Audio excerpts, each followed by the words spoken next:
हमारी आज की कहानी है स्वर्ग का हकदार कौन। मरने के बाद स्वर्ग के द्वार पर 4 व्यक्ति खड़े थे।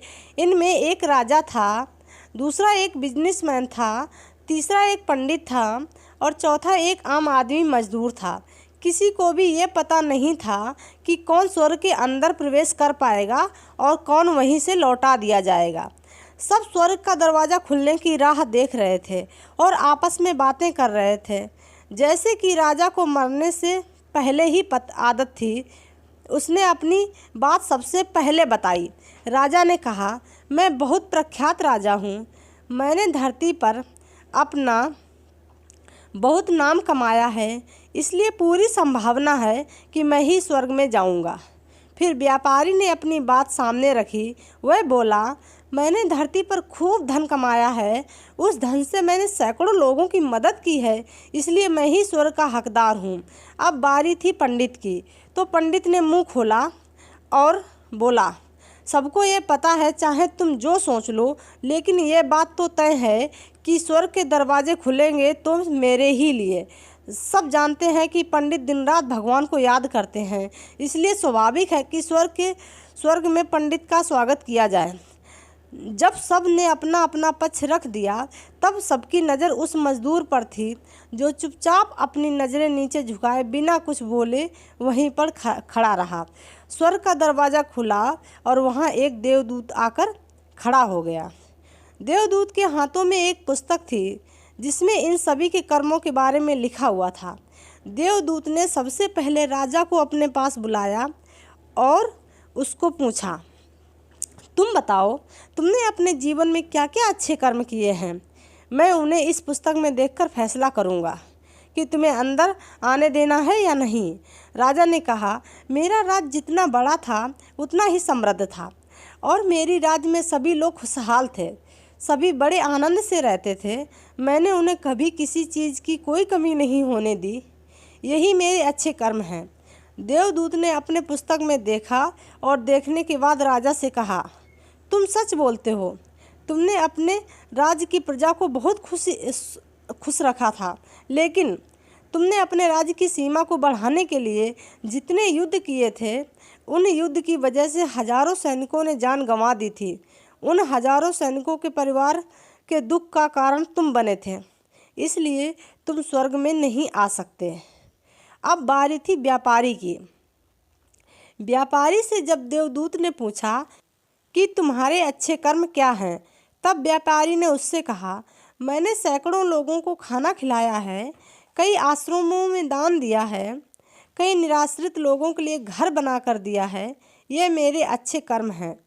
देवदूत ने फिर से अपने पुस्तक में ध्यान से देखा और देखने के बाद व्यापारी से कहा, तुम्हारा कहना भी ठीक है कि तुमने बहुत दान धर्म किया है, लेकिन ये दान धर्म तुमने जिन पैसों से किया है, उन पैसों को कमाने के लिए तुमने ना जाने कितने झूठ बोले हैं, कितनी हेरा फेरियाँ की हैं और कितनी मिलावटें की हैं, इसलिए तुम भी स्वर्ग में नहीं आ सकते।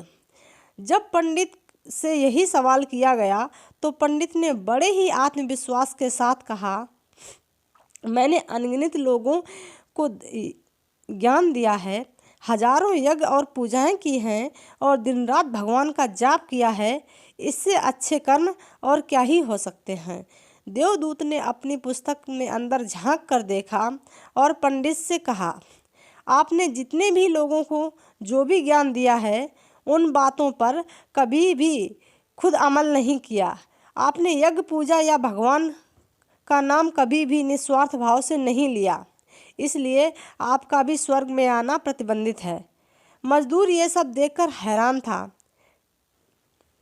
वह यह समझ नहीं पा रहा था कि उनकी व्याख्या स्वर्ग के दरवाजे पर आकर बदल गई थी।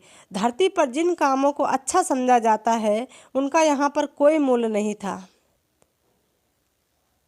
यमदूत ने जब इस मजदूर को अपने पास बुलाया और इससे पहले कि वह उससे कुछ अच्छे कर्मों के बारे में पूछता, मजदूर बोल पड़ा, प्रभु, मैं जानता हूँ कि मैं ही स्वर्ग में आने लायक नहीं हूँ, लेकिन मैं फिर भी एक बार बाहर से ही अंदर स्वर्ग को झांक कर देखना चाहता हूँ। बस इससे ज़्यादा मेरी कोई इच्छा नहीं है, क्योंकि ऐसी इच्छा पालने के लिए मैंने जीवन में कुछ भी ऐसा नहीं किया। मैं पूरा दिन रात मेहनत करता और जो भी पैसे कमाता उन्हें अपने परिवार के पालन पोषण में खर्च कर देता। इसलिए दान धर्म के लिए कुछ बचता ही नहीं था। लोगों की भला मैं क्या ही सेवा करता, क्योंकि काम करने के बाद जो थोड़ा सा समय मिलता उसको अपने ही बूढ़े माँ बाप की सेवा में बिता देता। ये सब करने के बाद मैं कभी कभी मंदिर भी चला जाता और भगवान ने जैसा भी मुझे जीवन दिया उसके लिए उन्हें धन्यवाद देता। और देवदूत ने अपनी पुस्तक में बड़े ध्यान से देखा और थोड़ी देर देखते ही रहा। फिर उसने मजदूर से कहा, तुम याद करके बताओ, तुमने कभी कोई अच्छा कर्म किया है? मजदूर ने थोड़ी देर सोचते रहा। हाँ, मुझे थोड़ा थोड़ा याद है। एक बार मैं बहुत भूखा था और मैं खाना खाने ही बैठा था कि एक बहुत ही कमज़ोर कुत्ता जो ठीक से चल भी नहीं पा रहा था वह मेरे पास आ गया और मेरे खाने को देखने लगा।